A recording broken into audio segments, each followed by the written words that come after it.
লাগবে। আল্লাহ পাক রব্বুল আলামিন বলেন, কুল লিইবাদিয়াল্লাযীনা আমানু ইউকিমুস সালাহ। ও ঈমানদার, ঈমান আনছো, আমি আল্লাহকে স্বীকার করেছো, আমার জান্নাত আর জাহান্নাম স্বীকার করে নিয়েছো, আমি আল্লাহর আযাব ও গজব তুমি মেনে নিলা, আমি আল্লাহর শাস্তিও মানলা, আমি আল্লাহর সুখগুলাও মেনে নিলা। এখন তোমার প্রথম কাজ হলো নামাজ কায়েম করা। নামাজ পড়া নাকি কায়েম করা? জোরে বলেন। আল্লাহ রাব্বুল আলামিন সূরাতুল বাইয়ানার মধ্যে বলে, আমি আল্লাহ দুনিয়ায় একদল জাতিকে এই উদ্দেশ্যে শুধু প্রেরণ করলাম, ওয়ামা উমিরু ইল্লা লিয়াবুদুল্লাহ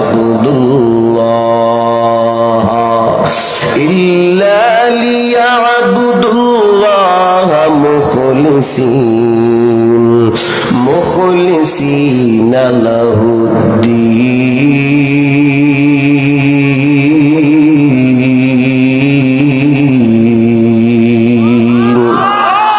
আল্লাহ বলে, আমি আল্লাহ আদেশ করলাম তোমরা আমি আল্লাহর জন্য ইবাদত করবা, হুনাফা ইউকিমুস সালাহ ওয়া ইউতুজ যাকাহ, নামাজ কায়েম করবা, যাকাত দিবা। আল্লাহ রব্বুল আলামিন আদেশ দেয়, ও বান্দা, রব্বুল আলামিন ভিন্ন জায়গায় বলে, নামাজের গুরুত্ব বুঝাইতেছি। লোকমান আলাইহিস সালাম কেন তার সন্তানকে বললেন নামাজ কায়েম করবা?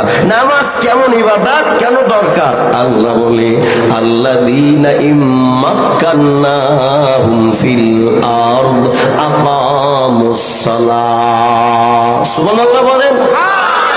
আল্লাহ বলে, গোলাম, আমি আল্লাহ যদি দুনিয়ায় তোমাকে কোন জমিনের প্রতিনিধিত্ব দান করি, কোন জমিনের তোমার নেতা বানাই, ও বাড়ির মেম্বার থাকলে শুনে নাও, ও চেয়ারম্যান ভাই থাকলে শুনে নাও, উপজেলা চেয়ারম্যান এখন তো নাই, কি এখন তো নাই, প্রশাসনিক দায়িত্বে যে আছেন ভালো করে শুনে নেন, এমপি মন্ত্রীরা যারা হইতে চান শুনে নেন। আল্লাহ রাব্বুল আলামিন বলেন, আমি আল্লাহ তোমাকে যখন জমিনের প্রতিনিধিত্ব দান করব, তখন তোমার প্রথম কাজ হবে নামাজ কায়েম করা। কি করা? আর আমাদের দেশের নেতারা, আপনার দেশের নেতাও কথা কই না, আমাদের দেশের নেতারা হইতে পারলে আগে একটা শুকরিয়া তান কনসার্ট দেয়, মহিলা গাইনে নাচায়, কথা কয় না। আরে হেরা নামাজ কায়েম করবে কি কপাল, এখন গায়ের লগে এমন দুর্গন্ধ বিড়িরা থাকে তো আদাই যায় না, কথা কয় না, ঠিক না? বাটি জোরে বলেন। হ্যাঁ, নামাজ পড়ে, তবে খুব কম। নির্বাচনের সময় দেখা গেছে একক তো নামাজ উজু ছাড়া দুইবার পড়ে, কি, এবং এছাড়া যখন হয়ে যায় তখন দুইবার ঈদের কোরবানিতে, কথা কয় না। আর আমরা পাবলিক ঠিক ঠিক এমন ঠিক, যখন নির্বাচনে তখন পকেটে যখন 500 টাকা ঘুষে দেয়, তখন ঠিক করে ওই সিলটা ওই জায়গায় মারি, কথা কয় না। এর চরিত্র খবর জানি না, নামাজ নাই, রোজা নাই, দাড়ি নাই, মোষ নাই, না মোষ আছে লম্বা, সোস মোষ আছে সব লইয়া আমাকে দ্বারা ভোট চায়, আমরা করে দেই ভোটটা, আমার উপরে সিলটা যখন পাইয়া কোন মতে দয়ানুষ করে হে যখন পাস করে, এরপরে দেখা গেছে যে ওই জায়গায় দিয়ে রাস্তার যে অবস্থা, মাগুর মাছের চাষ করা যায় রাস্তায়। এই আমার এই সিনেটা ব্যর্থ হয়ে গেছে, কথা কয় না। কিন্তু বাবা আল্লাহ বলে, না, তোমাকে আমি আল্লাহ যখন জমিনের প্রতিনিধিত্ব দান করব, তোমার প্রথম কাজ হলো নামাজ কায়েম করা। তাহলে একজন মেম্বার, তিনি মেম্বার হওয়ার পর তার তার ওয়ার্ডের সবাইকে বলবেন, হে, এতদিন যা করছো আর না করছো, আজকে থেকে টালটি বালটি চলবে না, 5 ওয়াক্ত নামাজ পড়া লাগবে। এখন মেম্বারে কইছে, কথা কয় না, ভয় লাগে নাকি? এই এলাকার মেম্বার আমি চিনিও না, জানিও না, কইতেও পারে, আপনারা রাগ হইেন না। আবার এই চেয়ারম্যান বলবে, আমার এই চেয়ারম্যান আমার ইউনিয়নের মধ্যে বেনামাজি থাকতে পারবি না। ও আল্লাহর গোলাম, আল্লাহ রাব্বুল আলামিন বলে, ইয়া আইয়ুহাল্লাযীনা আমানুস্তাঈনু বিস-সাবরি ওয়াস-সালাহ। ও দুনিয়া আর আমার বান্দা বান্দিরা সবরকারীদের সঙ্গে রুকুকারীদের সঙ্গে আমি আল্লাহ রুকু করো। ভিন্ন জায়গায় বলেন, এইখানে বলেন ধৈর্যের সঙ্গে এবং আমি আল্লাহকে ইতমিনানের সঙ্গে সিজদা দাও, নামাজ আদায় করো। এই জন্য লোকমান আলাইহিস সালাম তার সন্তানকে বলে, সন্তান জীবনে যেথায় যাও সাবধান, কখনো নামাজকে ছাড়বা না। আকিমিস সালাহ, নামাজ কায়েম করবা। কায়েম করা মানে হইল আমি নিজে পড়ব, আমার মেয়ে পড়বে, আমার ছেলে পড়বে, আমার স্ত্রী পড়বে, ঘরে হয়ে গেল। এরপরে সামাজিক ভাবে আমার সমাজের সবাইকে নামাজের আদেশ দেয়া লাগবে। এরপরে আমার রাষ্ট্র পর্যন্ত নামাজের আদেশ দেয়া লাগবে। কয় এত গুরুত্ব তাইলে নামাজটা পড়লে লাভ কি? কয় রব্বুল আলামিন ভিন্ন জায়গায় বলে, ইন্নাস সালাতা তানহা আনিল ফাহশাই ওয়াল মুনকার। সুবহানাল্লাহ বলেন। আপনাদের কষ্ট হয় নাকি? সময় দেবেন তো? আল্লাহ বলে, বান্দা তোমরা নামাজ আদায় করো। কেন না? নামাজ, নিশ্চয়ই নামাজ মানুষকে অশালীন খারাপ কাজ থেকে ফিরিয়ে রাখে। আমাদের সমাজের মধ্যে দেখা যায় নামাজও পড়ে আবার আকামও করে, কথা কয় না। নামাজও পড়ে জমিও ঠগাইয়া খায়, নামাজও পড়ে সুদের খাতায়ও নাম আছে, নামাজও পড়ে ঘুষের খাতায়ও নাম আছে। এবার কি কায়দা? ঘুষ দিতে গেলে কয়েক এটা নাইতে ধরি না, এই ডেস্কের মধ্যে তো কি বুজুর্গ, কি বুজুর্গ নামাজি সুদখোর, নামাজি সুদখোর। কয় না না, নামাজি লোক যার নামাজ কবুল হয় রে বাবা, সে কোনোদিনও সুদ খাইতে পারে না, সে কোনোদিনও ঘুষ খাইতে পারে না। বোঝা গেল তোমার আমার নামাজের মধ্যে সমস্যা, আল্লাহর আয়াতের মধ্যে কোনো সমস্যা থাকতে পারে না। এই জন্য নামাজ পড়লে কি লাভ?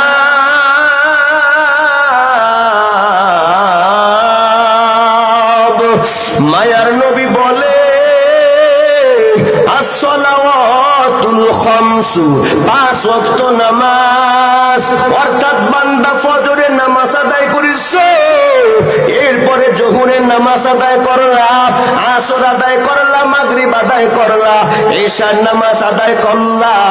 এই যে 5 ওয়াক্ত নামাজ আদায় করলা, ফজর থেকে জোহর পর্যন্ত বান্দা কবিরা গুনাহ করো নাই, সগীরা গুনাহ হয়ে গেল। কয় এই সগীরা গুনাহকে আল্লাহ তাআলা ক্ষমা করে দিয়েছে জোহরের নামাজকে কাফারা হিসেবে গ্রহণ কইরা। আর জোরে কইতে পারলেন না সুবহানাল্লাহ? আল্লাহ পাক রব্বুল আলামিনের পয়গম্বর বুঝায় জোহর থেকে আসর, আসর থেকে মাগরিব, মাগরিব থেকে ঈশা, আবার ঈশা থেকে ফজর। 5 ওয়াক্ত নামাজ আদায় করবা বান্দা, কবিরা গুনাহ করবা না। আল্লাহর পয়গম্বর জানিয়ে দেয়, মুকাফফারাতুল লিমা বাইনাহুন্না ইযা তুনিবাতিল কাবাইর। তুমি যে 5 ওয়াক্ত নামাজ পড়লা, 5 ওয়াক্ত নামাজ কাফফারা হিসেবে তোমার সগীরা গুনাহ ক্ষমা করে দেয়। এই জন্য আল্লাহর গোলাম আল্লাহর পয়গম্বরের কাছে এক সাহাবী এসে বলে, ও পয়গম্বর, আইয়ুল আমালি আহাব্বু ইলাল্লাহ, আল্লাহ তাআলার কাছে সবচেয়ে গ্রহণযোগ্য পছন্দনীয় আমল কোনটা? নবীজি বলেন, সালাতুল ওয়াক্তিহা, ওয়াক্ত মতো নামাজ আদায় করা, বিররুল ওয়ালিদাইন, পিতামাতার খেদমত করা, জিহাদু ফি সাবিলিল্লাহ, আল্লাহর রাস্তায় জিহাদ করা, জাহিদু ফি সাবিলিল্লাহ, আল্লাহর রাস্তায় জিহাদ করা। ও আমার ভাইরা, আমার বন্ধুরা, কিন্তু সমাজের মধ্যে যদি আমরা তাকালে এমন লোক আমাদের সামনে ভেসে উঠেছে, হারা দাবি করে মুসলমান, দাবি করে ইমানদার, কিন্তু কেমন মুসলমান, এক ওয়াক্ত নামাজও পড়ে না। তুমি কেমন মুসলমান, তুমি কেমন মুসলমান? জোরে বলেন ঠিক না? কেমন মুসলমান তুমি, কেমন মুসলমান, কেমন মুসলমান তুমি, কেমন মুসলমান। নামাজের সাথে নাই পরিচয়, মানো না কোরআন তুমি, কেমন মুসলমান, কেমন মুসলমান তুমি, কেমন মুসলমান। তুমি রমজান এলে রাখো না রোজা, দিনকে করো আঘাত, পয়সা করি নেই তো আবার দাও না তো যাকাত। ঠিক কিনা করে বলে, আছে না নাই? তুমি রমজান এলে রাখো না রোজা, দিনকে করো আঘাত, পয়সা করি নেই তো আবার দাও না তো যাকাত। ইমানদারির বড়াই করো নেই তোমার ইমান, ইমানদারির বড়াই করো নেই তোমার ইমান। তুমি কেমন মুসলমান, কেমন মুসলমান তুমি, কেমন মুসলমান। নামাজের সাথে নাই পরিচয়, মানো না কোরআন তুমি, কেমন মুসলমান, কেমন মুসলমান তুমি, কেমন মুসলমান। তুমি ঘুষের টাকায় প্রাসাদ গড়ো, সুদ ছাড়ো না, দিন দুঃখী না খেয়ে মরে খবর রাখো না। তুমি ঘুষের টাকায় প্রাসাদ গড়ো, সুদ ছাড়ো না, দিন দুঃখী না খেয়ে মরে খবর রাখো না। তুমি ঘুষ খেয়ে অবিচার করো সাজিয়া প্রধান, ঘুষ খেয়ে অবিচার করো সাজিয়া প্রধান। তুমি কেমন মুসলমান, কেমন মুসলমান তুমি, কেমন মুসলমান, কেমন মুসলমান তুমি, কেমন মুসলমান। নামাজের সাথে নাই পরিচয়, মানো না কোরআন তুমি, কেমন মুসলমান, কেমন মুসলমান তুমি, কেমন মুসলমান। আছে না নাই জোরে বলেন? সর্বশেষ কথা নামাজের ব্যাপারে আজকের জন্য আমার ভাই, আপনাদের কাছে আমি জানতে চাই, পয়গম্বর সাহাবায়ে কেরামদের সামনে বয়ান করতে গিয়ে বলেন, সাহাবায়ে কেরাম, কোন মানুষের দরজায় যদি একটা খাল অথবা পুকুর থাকে, ওই খালে অথবা পুকুরে ব্যক্তি যদি দিনের মধ্যে 5 বার গোসল করে, তার গায়ে কোনো ময়লা থাকতে পারে নাকি? আপনারা কি বলেন, পারেন? আপনাদের মতো করে সাহাবায়ে কেরাম বলেন না, ও পয়গম্বর, তার গায়ে কোনো ময়লা থাকতে পারে না। আল্লাহর নবী বলে, তাহলে শুনে নাও, দুনিয়ার জমিনে যারা 5 ওয়াক্ত নামাজ সুন্দর করে আদায় করবে, তার গায়ে রব্বুল আলামিন ওইভাবে গুনাহ নামক কোনো ময়লা রাখবে না। এখন কি মনে করলে নামাজ পড়া লাগবে কি লাগবে না? পড়বো তো ইনশাআল্লাহ। এই নামাজটা এত গুরুত্ব, ও পর্দার অন্তর আড়ালের মা, ও বৃদ্ধ বাবাজিরা, যুবক বন্ধুরা, কত মায়েরা খবর দেয় হুজুরকে দোয়া করতে বললেন, আমার ছেলেটা ভালো হতে পারে না, পাওটা ধইরা মা গো, গভীর রাত্রে পাও ধইরা মাঝের মধ্যে বুঝাইও, নামাজের মুসাল্লায় দাঁড় করাইয়া দিও। যদি 5 ওয়াক্ত নামাজ ঠিক মতো পড়ে, বাকিগুলা অটোমেটিক ঠিক করে দেবেন কে? আল্লাহ। পারে কি পারে না জোরে বলেন? এই জন্য লোকমান আলাইহিস সালাতু ওয়াস সালাম সন্তানকে বলে, বাবা আকিমিস সালাহ, নামাজ কায়েম করবা। দ্বিতীয় নম্বর তোমার জীবনের সংকল্প হবে, তোমার জীবনের প্রত্যয় হবে, ওয়ামুর বিল মারুফ, সৎ কাজে আদেশ দিবা, ওয়ানহা আনিল মুনকার, অসৎ কাজ থেকে মানুষকে ফিরিয়ে রাখবা। ওরে বান্দা, আমরা এখন এমন হয়ে গেলাম, সৎ কাজে আদেশ দেওয়ার মতো লোক সমাজে তালাশ করে পাওয়া বড় কঠিন। ঠিক কি না বলেন? আমি যদি অমুকের সৎ কাজের কথা বলি, আমার ওপর অমুকে বাজার হয়ে যাবে, বিপদ আসতে পারে, এই ভয়তে বলে না। অসৎ কাজ থেকে মানুষকে ফিরিয়ে রাখার লোক তো আরো কম। কথা কয় না কা? কয় কেন? বাবা নামাজ পড়, এই কথাটা বলা যেমন সহজ, বাবা রোজার হাত, এই কথাটা বলা যেমন সহজ, বাবা পর্দা কর, এই কথাটা বলা যেমন সহজ, বাবা তুই সুদ খাইস না, এই কথাটা বলা তত সহজ না। বাবা অফিস আদালতে ঘুষ খাইও না, ঘুষ খাইও না। ও বাবা সুদের টাকা ধইর না, যাত্রার ব্যবস্থা কইর না, দেশের টাকা খরচ কইরা এরপরে তুমি দেশের সম্পদ নষ্ট কইরা বিভিন্ন গান বাজানার আয়োজন কইর না। এই কথা বলার মতো লোক আমি তো বর্তমানে দেখি ওলামায়ে কেরাম ছাড়া পাওয়া বড় কষ্টের ব্যাপার। ঠিক কিনা করে বলেন? এই জন্যই তো দেখবেন ওরা আমাদেরকে নিয়ে বাজে কথা বলে, বাজে মন্তব্য করে। কেন? ওলামায়ে কেরামদের জবান যদি একবার বন্ধ করা যায় তাহলে আমরা দেশটারে খাইয়া খাইয়া মাগুর মাছের চাষ তো রাস্তায় দূরের কথা, বোয়াল মাছেরও চাষ করতে পারবো। কথা হয় না কি? এই জন্য বাবা আমাদেরকে বলে উগ্রবাদী, জঙ্গিবাদী, মাদ্রাসায় পড়ালে বললে মৌলবাদী।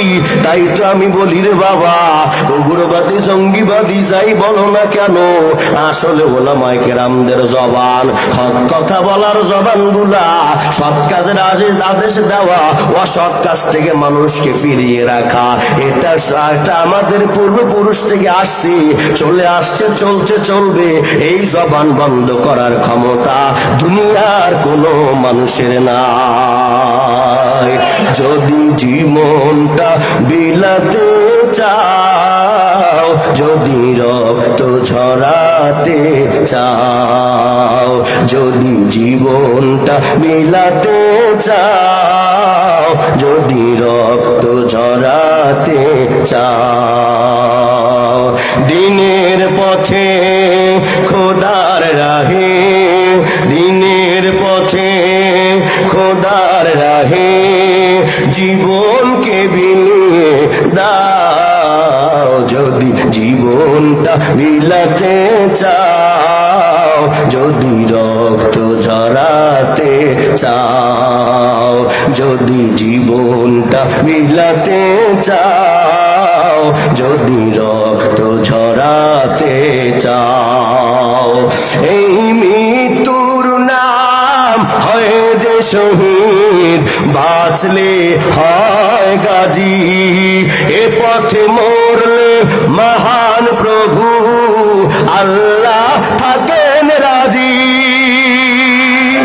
এই মৃত্যুর নাম হয় যে শহীদ, বাঁচলে হয় গাজী, এ পথে মরলে মহান প্রভু আল্লাহ থাকেন রাজি। এই জীবনের বিনিময়ে জান্নাত ক্রয় করে নাও, যদি জীবনটা বিলাতে চাও, যদি রক্ত ঝরাতে চাও, যদি জীবনটা বিলাতে চাও, যদি রক্ত ঝরাতে চাও, দিনের পথে খোদার রাহে, দিনের পথে খোদার রাহে জীবনকে বিলিয়ে দাও। যদি জীবনটা বিলাতে চাও, যদি রক্ত ঝরাতে চাও। ঠিক কিনা বলেন? আপনাদের কষ্ট হয়? মনোযোগ দিয়ে দেবো, যাবো সামনে। আল্লাহ পাক রব্বুল আলামিন বলে, ওই লোকমান আলাইহিস সালাম তার সন্তানকে নসিহত করেন, বাবা সৎ কাজের আদেশ দিবা, অসৎ কাজ থেকে মানুষকে ফিরিয়ে রাখবা। কেন?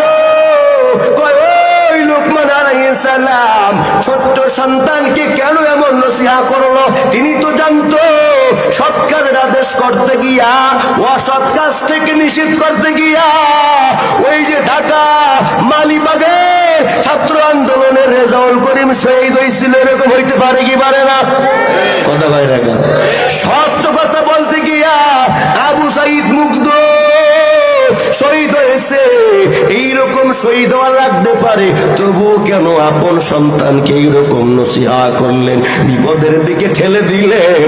কয় শুনে নাও, সৎ কাজের আদেশ করা, অসৎ কাজ থেকে মানুষকে ফিরিয়ে রাখা, এটার মধ্যেই উম্মতে মুহাম্মাদির পূর্ণতা পায়। ঠিক কিনা জোরে বলেন? আল্লাহ পাক রব্বুল আলামিন বলেন, কুনতুম খায়রা উম্মাতিন উখরিজাত লিন্নাস মা'রুফ ওয়া তানহাউনা আনিল মুনকার। সুবহানাল্লাহ বলেন না কেন? আমরা উম্মত মুহাম্মাদি, আমাদের বড় বরকত, আমাদের বড় সম্মান, আমাদের বড় কদর।